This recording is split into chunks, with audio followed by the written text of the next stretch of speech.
Let's do a little warm up first because it is cold today. Let's start with the feet parallel and let's ground the feet. Grounding, softening the muscles, letting the ground have our weight really, just softening the muscles, letting the muscles fall off the bones. When the muscles become slightly detached from the bones can find a new position more easily. There's more fluidity in the body. The hips can seat, the lower back can open, the knees lightly bend, and the body feels like it's on the ground. From there, we lift the sternum, raise the structure through the crown of the head, and we're just going to warm up the shoulders. When you do this, make sure your feet are connected. Make sure when you do this, your movement of your arms don't throw you around. You're nicely settled on the ground. And as your arms swing your body and your body has got some movement to it, try and settle that movement through the legs. Don't let yourself be pulled out of grounding. So you're constantly shifting. You've got about 70% of your focus is in your feet, in the base.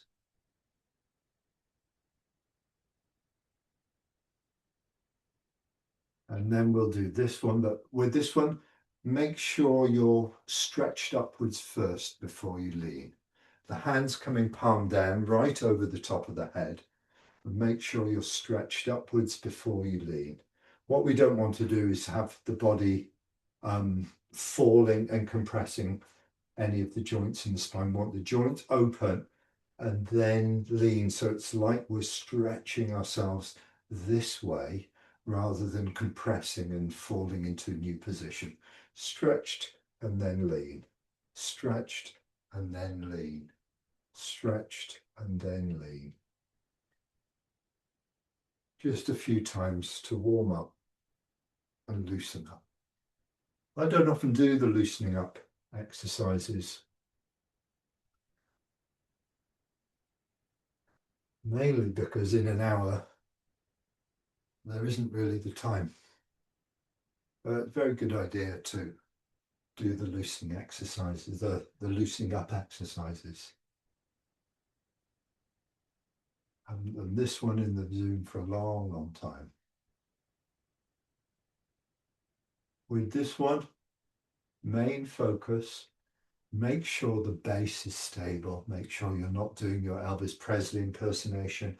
Make sure your turning of the hips, turning of the body maintains your stability.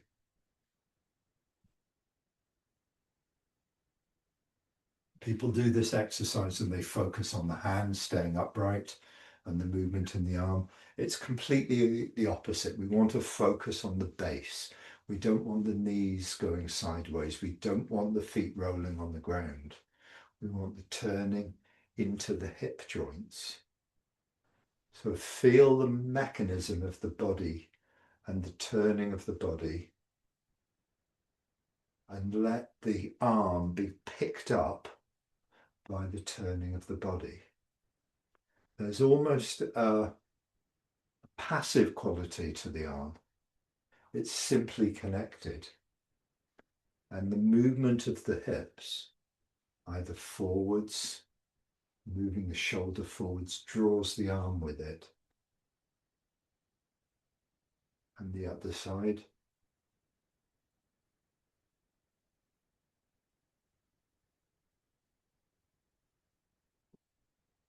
And we're exploring the range of movement we can make in the shoulder without tightening up or disconnecting the shoulder.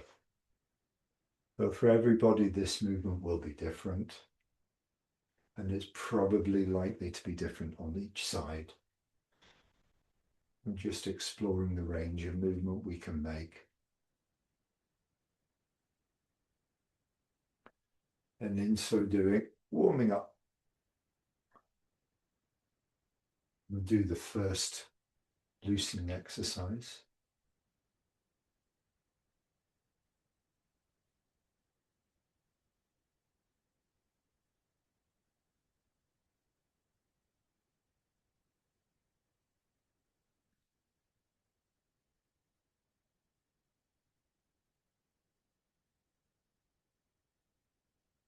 and a very clear intention that you're moving towards your foot. This is helpful for all moves, but in particular this one, a spiraling intention towards your foot sets up the pathway and sets up the changes that the body is going to follow. So it's like the code that you're telling your body to do is move in a sinking fashion towards your foot. So your foot carries your center of gravity and stability. Change it to the other foot.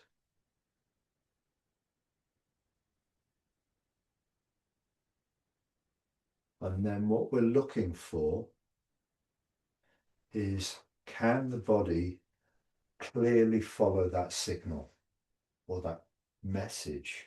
Is that message strong enough and clear enough that the body can follow it right the way through to the very end and continue following it right through to the very end, so that we arrive simply balanced on the foot with nothing else to do. No holding on, no lifting, complete sinking. The movement finishes, the body's resting. Initiate a new intention and ask the body to follow it.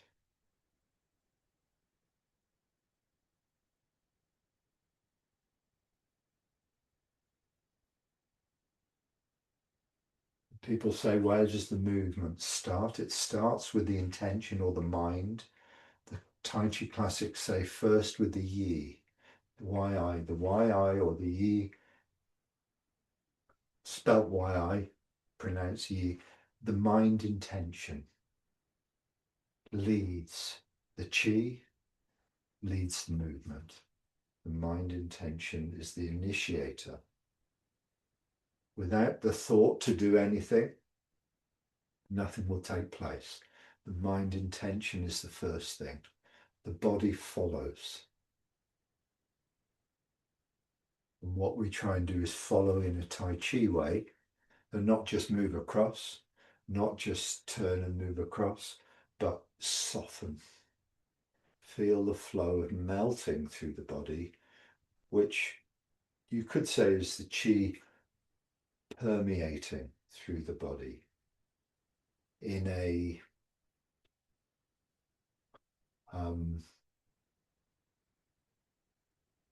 way that makes one part of the body connected to the other parts.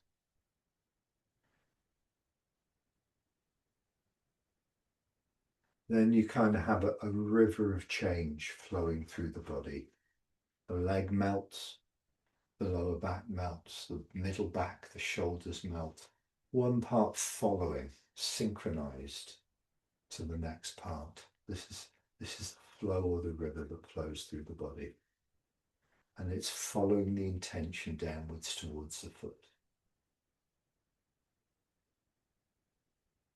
We do number 2. We've got a long, continuous intention downwards and a long, continuous intention upwards. And we try to keep that intention constant, unbroken, all the way down. We try to bring it constant, unbroken, all the way up.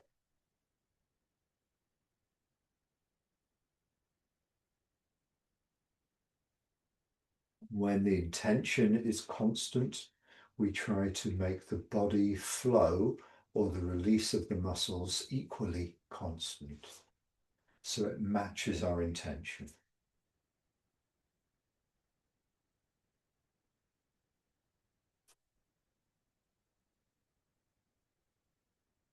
We try to move in a way that brings us to a grounded, connected, pressed onto the ground lightly condition.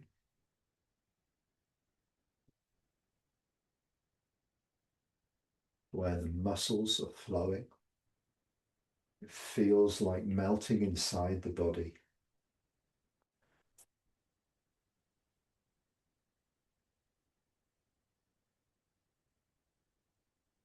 and we get a good sense of that, we move on to number 3.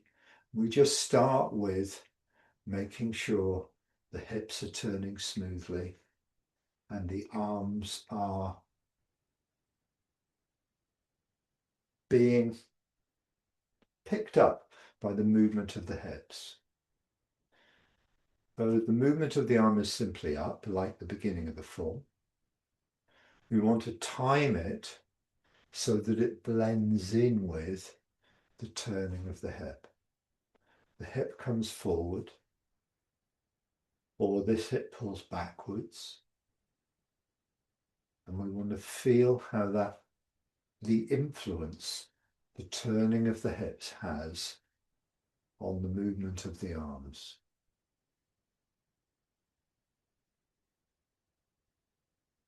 The arms want to give up their activity and follow the base. The arms following the base. Classics ask us not to have independent movement of the arms.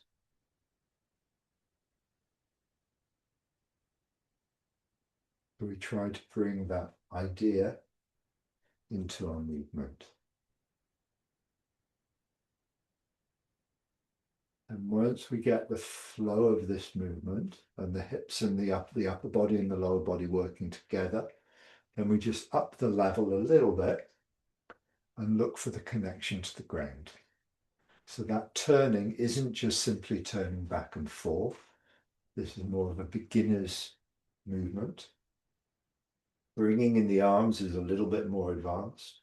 Getting that timing of the arms up another notch is to make sure we're sinking. So again, the intention changes to a spiraling that doesn't bring our weight over the foot, spiraling to the foot. Also picking up the arm.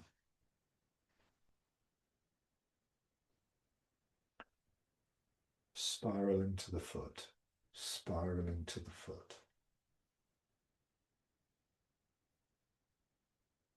That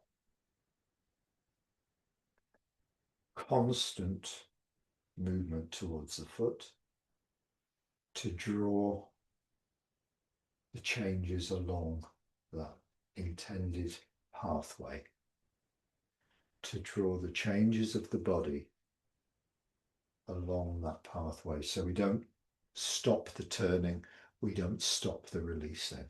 The intention is all the way to the foot until we reach turn point, and we try to bring the release all the way through.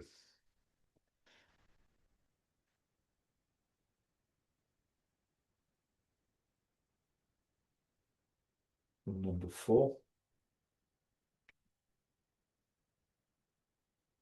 coordinating and synchronizing the release of the base, the hip joints, the lower back, the middle back, the shoulders. So when the hands come in here, not just the arms, but the whole shoulder girdle settling, the whole shoulder girdle moving the arms, not the independent movement of the arm. And if we do this movement in the loosening exercises, then in the form, when we come to these moves where we go into press, we can see it's exactly the same. We want to feel how the movement of the shoulders govern this whole part of the arm, from the elbow to the hand. It is governed by what the shoulder girdle does. There's no independent movement of this part of the arm. The trouble is our focus is often in our hands, so we move this bit independently. In Tai Chi, we withdraw our focus from our hands and place our focus on a deeper part of our anatomy that takes a stronger listening to find the muscles and the control or the message we give those muscles to keep changing. Takes a stronger listening. We're talking External movement, when we look at the hands moving through space, we're talking internal changes where we soften the tissues of the body. We're going inside. Our listening and our intention becomes much more internalized. And our movements start to come from the inside changes.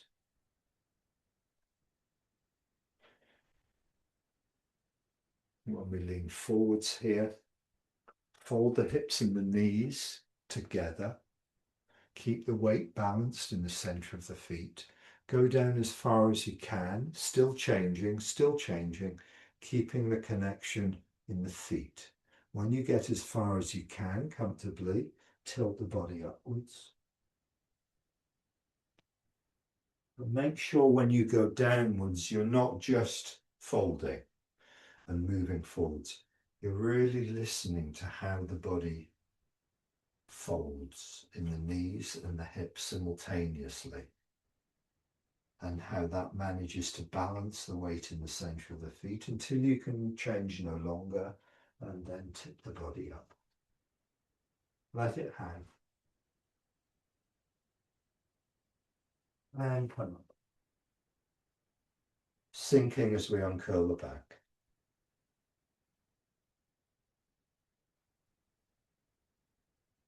Number 5.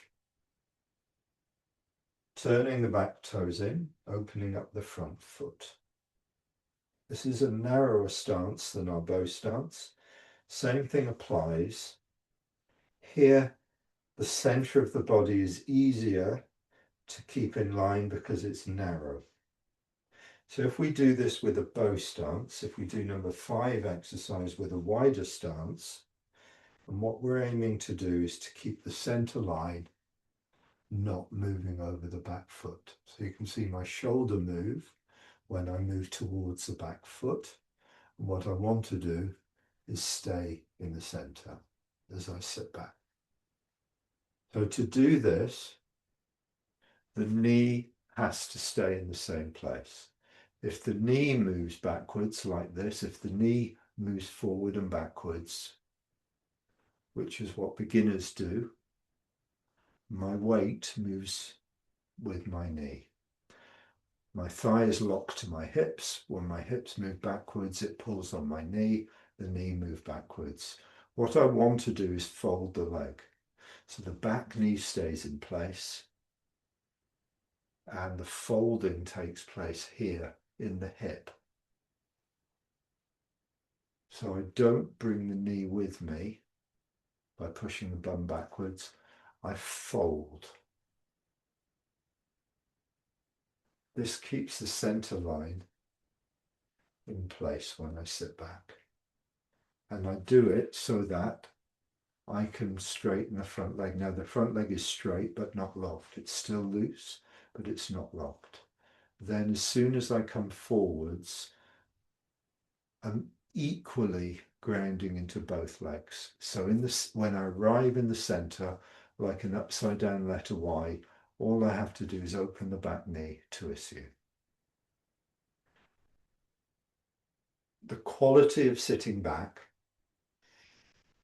is that the release comes first before the movement. I'll repeat that again.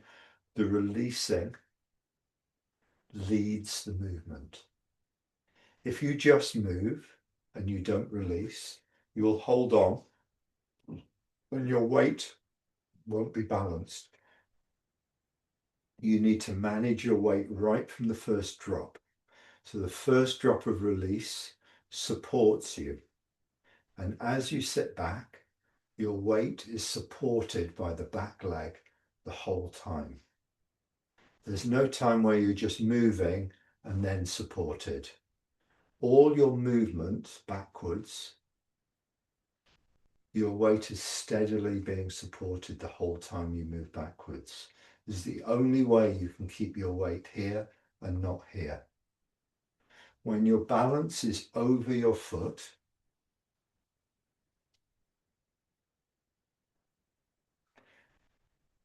I'm not even going to go with that sentence, I'm just going to try and encourage us to stay centrally stable.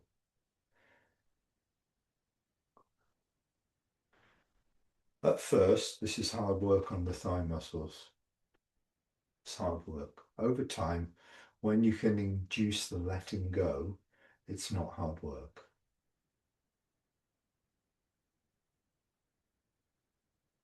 It's simply that you're balanced. It's not that you're holding yourself up and slowly moving to the back foot. You're balanced the whole time and you maintain balance. The way to practice this is to look, do it in the daylight, look out of the window and use the side of the window, say the window is the screen, use the side of the window, which is your straight line, look at something in the distance, and as you sit back, keep those two in line. Keep the parallax between those two in line as you sit back. Don't let them go apart. If you go apart, then you're moving away from that one. If you go straight back, you're keeping them in line. This is the way to practice it. And you'll get a sense of if you're drifting across. Because sometimes you don't even know you're drifting towards the back foot. Things that need to happen are the back knee needs to bend, the back hip needs to soften, well, both hips need to soften, and the weight is supported the whole time. So your stability is grounded the whole time. The weight stays in the center of the foot the whole time. Then from there you sink forwards into both feet. Your center goes under, your tail goes under as your back knee opens. Draw back,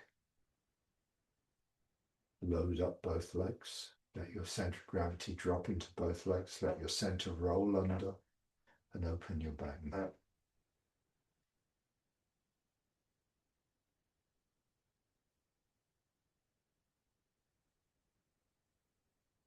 And sit right back. So the exercise itself is with a narrow stance, but you can do it with bow stance to specifically work on this idea of keeping the knee in place and keeping your center in place. Why is it important? Because it's like, here's something that's difficult to do. It's a little bit of a struggle to get it right. It's definitely work on the thigh at the beginning. Why is it important to do? Because it shows us how to stabilize in movement. It shows us how to change while we're moving, to monitor the changes and to create new situations as we move. If we simply move and then look for our grounding, in that movement, we haven't changed anything. We've changed the position, but we haven't changed inside the body to accommodate the new holding. What I want to do is I want to move and change at the same time. I want the inside of the body and the outside movements to support each other. This is why it's important to do for our Tai Chi, so that our movement isn't simply external movement that's smooth, upright. Our internal changes are taking place the whole time. Releasings taking place the whole time. New balance points, new ways of taking our connection to the ground the whole time. And then when we bring this into the form, we draw back. We aim to find that back foot as we arrive in the posture. So it starts our support. If we go from ward off right, turn to the corner, we square. Our support is in the back leg the whole time. We draw back. Our support is in the leg the whole time as we draw back. So when we turn, we're already there. In the short form, when we teach beginners, we move to the back foot. Then we find our support from our head top to our foot, and we turn around it. More advanced, we draw back. We've got our support the whole time. You could actually turn any point in time because your support and your balance is there. You could turn halfway through the sitting back. You could move fully back and then turn. It wouldn't matter because your stability and your buoyancy is present. So then you bring this into a push hand situation and you can turn whenever you want. For the beginners in the short form, we only turn when we find an axis because it teaches us about where our weight is in the body, when one movement is finished and when another one's finished. As we get more understanding of how we move, the form becomes formless. We can turn at any time. We still maintain the form and we still do the form accurately, but we could turn at any point in the process. But we sit back fully and then we turn. We could start coming in before we square, but we square and then we move in. Don't know if I explained that particularly well. The point being that you learn the form very, very accurately first to teach you very particular things. And then you start to get a freedom in the movement. You still do the form, but you get a freedom in the movement for the push hands, specifically for push hands. So let's look at this movement of sitting back. Ideally, we'd do it with a partner. Ideally, we'd do it with a partner. Bow stance. 50-50 weight.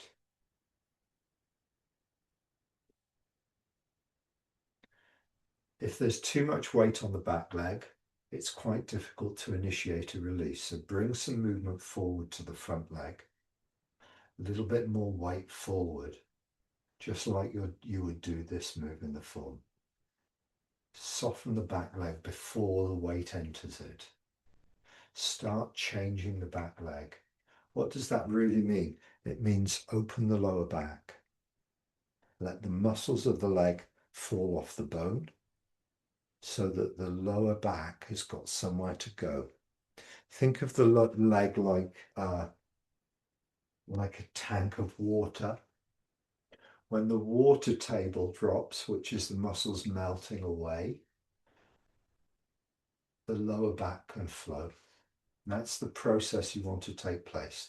As soon as the knee starts to bend, as soon as the thigh starts to melt, you want the lower back to release. And in that way, you maintain the changes that connect the upper body to the lower body. And if the lower back can be opening the whole time you sit back, the upper body can remain connected. So in our sitting back, we don't just want to keep the leg doing the right thing.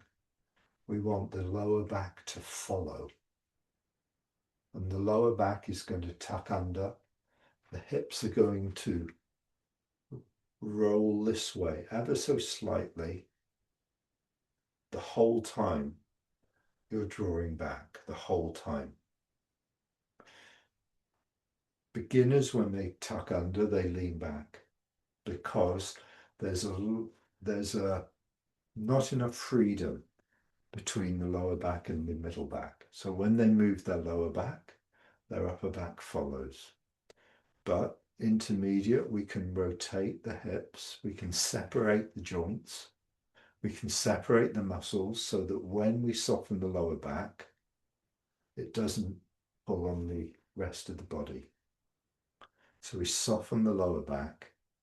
As the leg muscles soften, that allows our movement to sit back, maintaining our connection. What's important is that this muscle, this tendon here doesn't twitch, doesn't tighten and flick on. So I keep my, to help that take place, I make sure my shin is sitting on top of the foot, and I maintain the connection throughout the whole of the foot. Ball, heel and outside edge.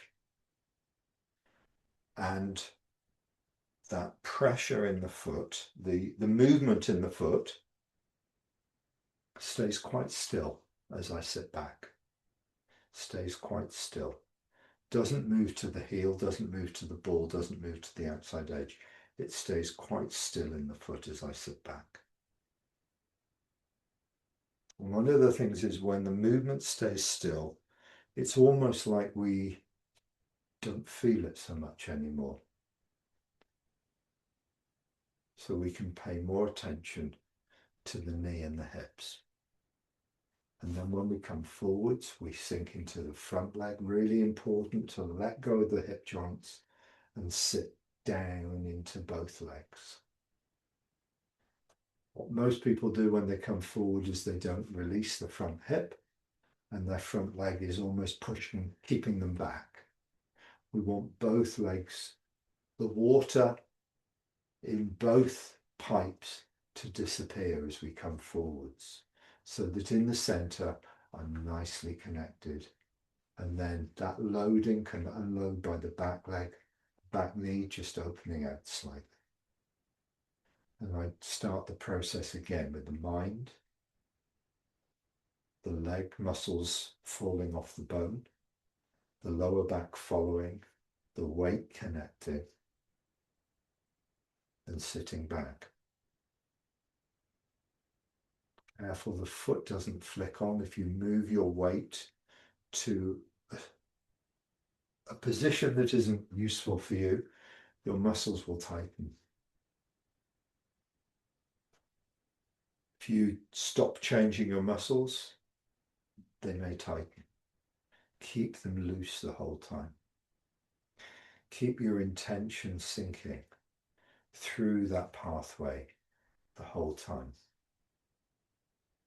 Sink forwards. Load up, let the tail tuck under, open the back knee.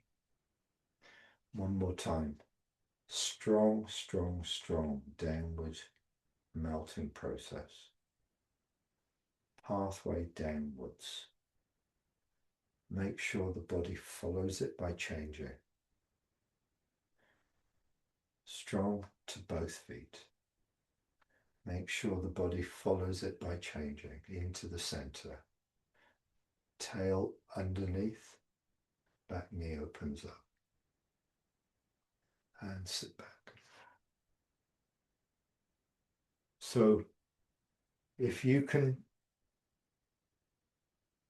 do half a dozen really carefully, really carefully, of really feeling a warm current flowing through the body, and you're monitoring the adjustments you're making in your body will start to learn much quicker.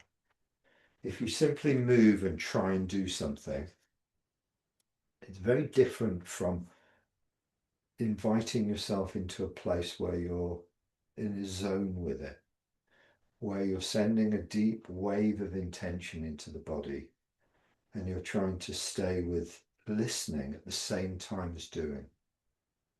Listening at the same time as doing. It's very different from just doing something that you want to keep. Say you want to keep the center in the right place, you try and do it. You keep the center in the right place. You don't let the center drift across. This is like looking at the result of what you want to achieve, keeping the center not drifting across. This is the result. Don't look at the result. look at the process. Wikijin always says, experience the process of what you're doing, and the result occurs. What is the process that enables the center to stay in place and not drift? What is the process of change? Try and chase it back to the first thing you have to do of letting go. Letting go downwards. Send a pathway through the body. At the same time,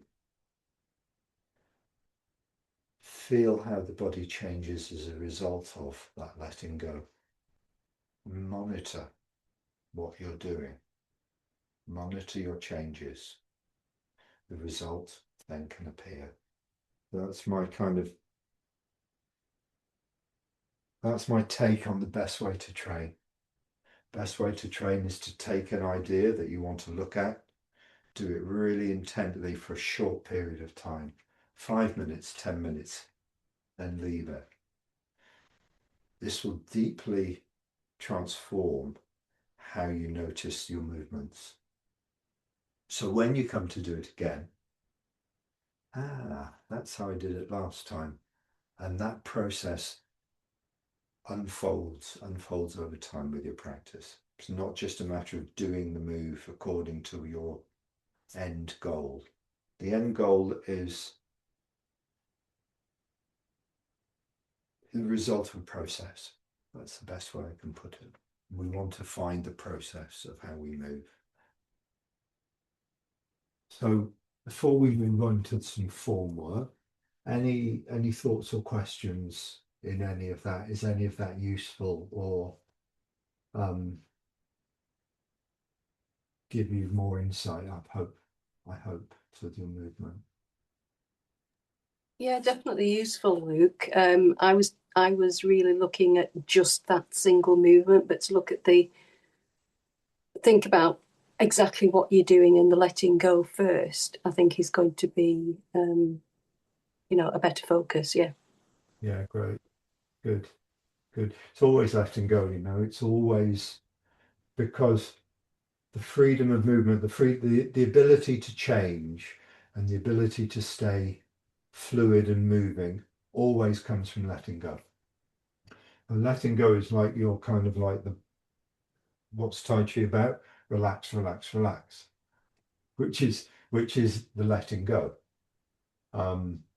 The Chen Manching's main teaching lesson was relax, relax. Of course, relax can be internal, external, on many, many levels, but it's basically about melting the muscles, talking to the body, melting the muscles. And that drops us into a much more settled place with ourselves, which of course is the overriding goal of Tai Chi, is just to be comfortable in our skin. And we want our practice to be enjoyable, but also somewhat demanding rather than just do it every time. That listening quality really, really important as we melt. So see how it goes. See where it takes you. Yeah, good. Let's do a form together. Let's do a whole form. I'm going to talk through a few things as we go through it. We'll start finding that place where we're lightly pressed onto the ground, where we're raised up, so we feel the letting go, and at the same time we feel the support that the body gives us from the ground up to the crown of the head. There are two forces. One is a downward force of letting go, and the other is an equal and opposite force of support that rises. Anything we can let go of, we let go. Any muscles that we feel can loosen around the bones, we do, and they widen. The support rises and the weight sinks. And we keep this equilibrium between the two. of rising and sinking. And this stops us collapsing and stops our posture from collapsing.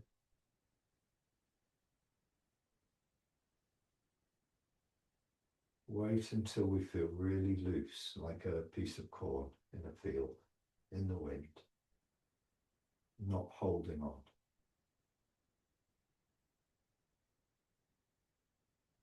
Sinking, connect immediately to the right foot, so the right foot can support us. Feel the support that rises. Moving on to the left, sinking, feel the support that rises, that allows us to turn. Settle and feel the support that rises. Lift. Release. Lower back. Feel the feet. Feel the center drop into the legs. Let the legs support the weight of the body. Feel the rising support.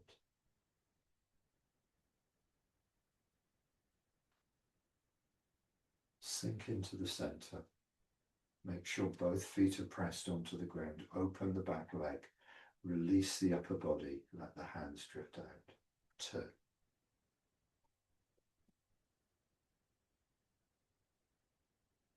Settle.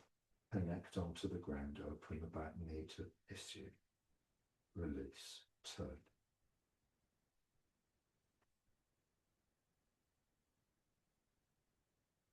Settle into both legs. Make sure you feel really comfortably pressed onto the ground and connected. Open the back knee to turn. Follow it through. Turn back. Release. Mind to the back foot. Soften the muscles. Open the lower back and draw backwards. Connect the whole time. Turn open. Turn back. Move in. Both legs receiving the weight. Settle the upper body. Open the back knee. Soften the back leg. Open the lower back. Draw back. Sink into both legs. Soften the front hip. Settle the shoulders. Open the back knee. Issue. Release the back leg. Open the lower back. Draw back.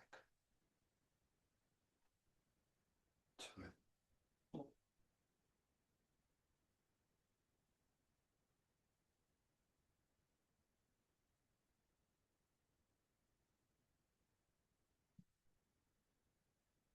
Into the center.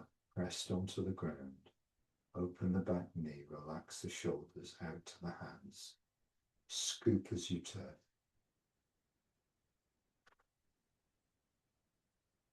Lifting hands. Drop the hands. Turn open. Step to the corner. Sink into both legs. Load up. Issue with the turning and tension of the hips. Keep turning as you move onto the right foot. Release and turn back. Sinking. White crane spreads wings.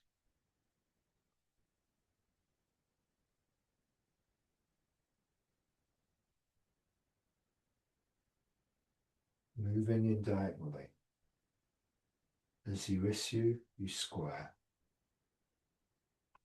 Drop onto the right, left.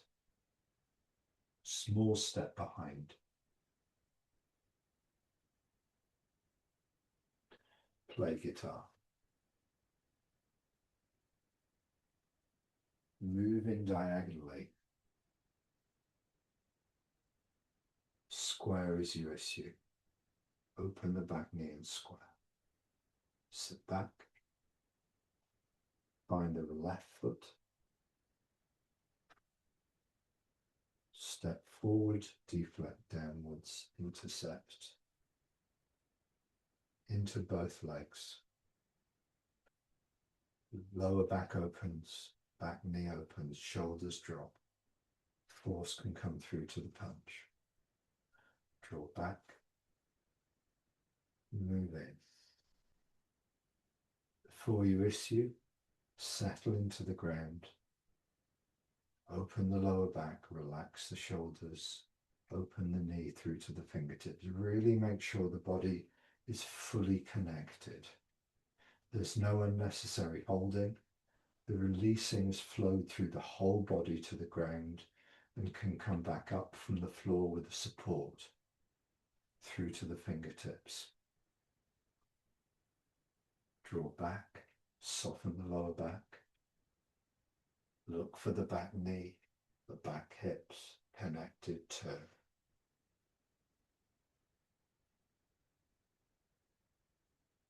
Scoop, cross hands and close it.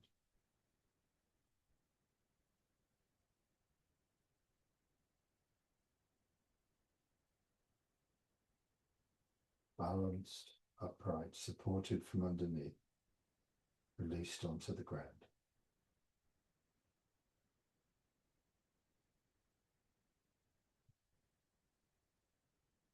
There's so much just in that first section of the form.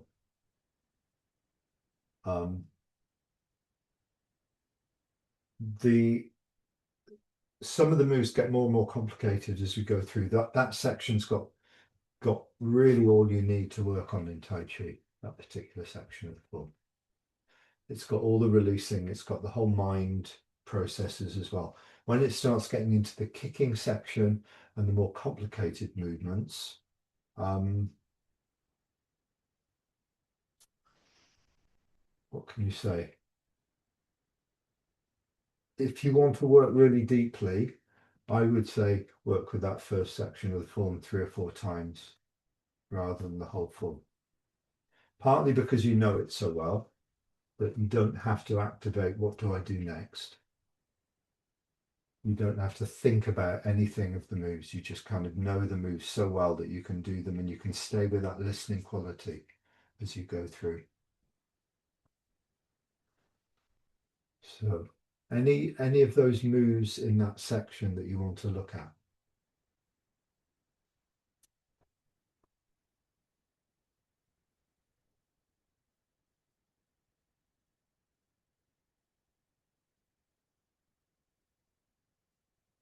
I thought we were near the end of the class, which is why I stopped at cross hands. We could carry on with the form. Yeah, let's carry on from cross hands.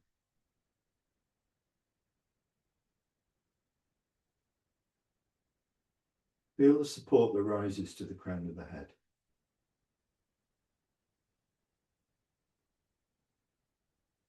Let the thighs melt. Let the knees open, take the weight to the outside edges of the feet as well.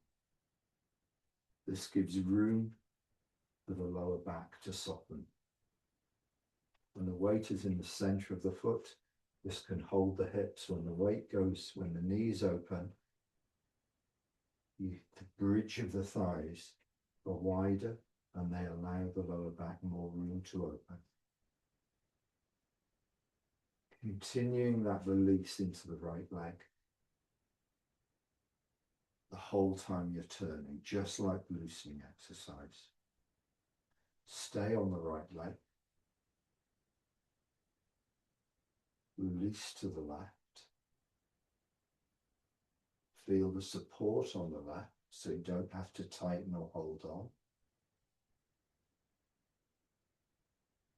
Sink into both. Square to the corner. Pressed onto the ground, opening the back knee to turn the hips. Turn back. Soften the back leg. Release the lower back, then move back. Keeping the stability in the back leg the whole time. Turn open. Turn back. Soften the front leg before you move into it. Release the muscles, especially the front hip. Draw the weight down. Release the lower back, open the back knee, release the shoulders, press.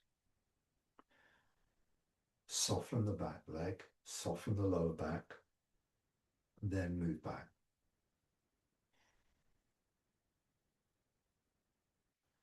Soften the front hip, then move forwards, receiving the weight into both legs. Press into the center, open the lower back, open the back knee, drop the shoulders, push. Before you move, release the lower back, release the back leg, draw to the back foot. Turn.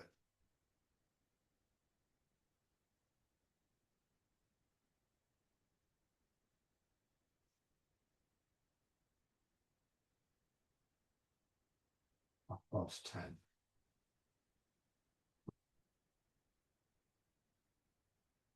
Draw back. First, soften the back leg, open the lower back.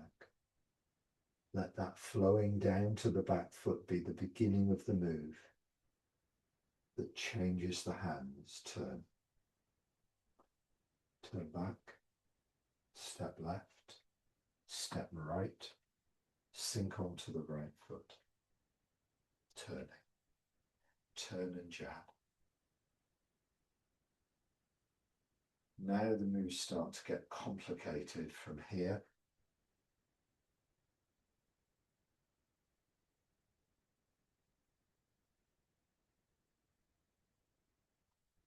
They take a little bit more focus on getting it right, but we want to stay focused on listening and changing.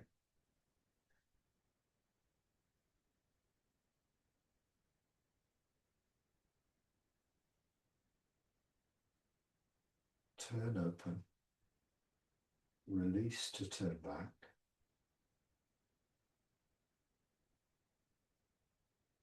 Let the left foot swing through behind.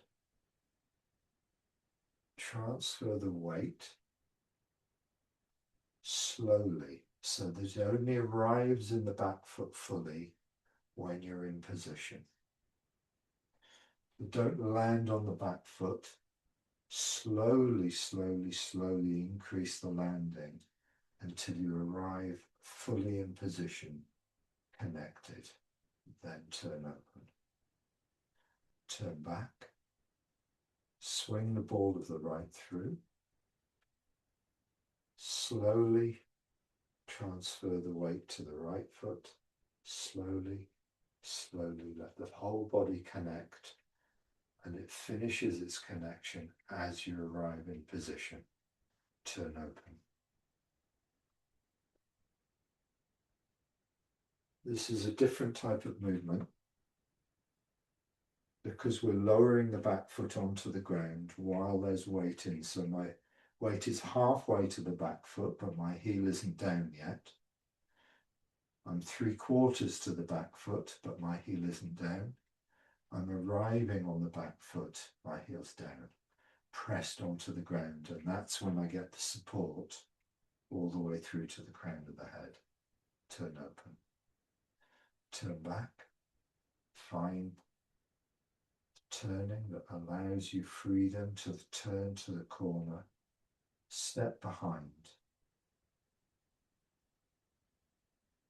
Diagonal flying. Into the center.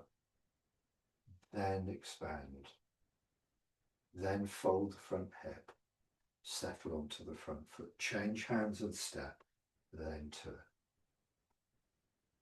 Change hands and step. Then turn. Change hands and step. Then turn. Change hands and step. Then turn. In order to change hands and step, you have to sink and stabilize and find the support from the ground while you're releasing to step. So the result is that you change hands and step. The process is that you melt the thigh muscle, you soften the lower back, you release the shoulder girdle to change hands. Feel the support that enables you to step. More complicated moves. Transverse single web. Into the center, make sure you're fully connected, square, pressed onto the center, supported from below. Increase and open the back knee to push. We'll hold it there.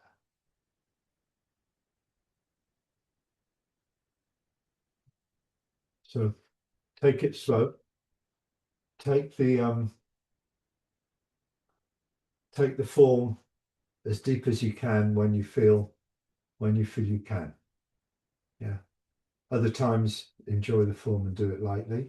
But when you know, one of those days where you just feel, oh, I feel really settled with it, go as deep as you can with it just for a few minutes. And what you'll find is that expands. That gets longer and longer. You feel more comfortable with that as you go on with it. Good. I will send you the recording. Enjoy. Have a good week. Keep warm.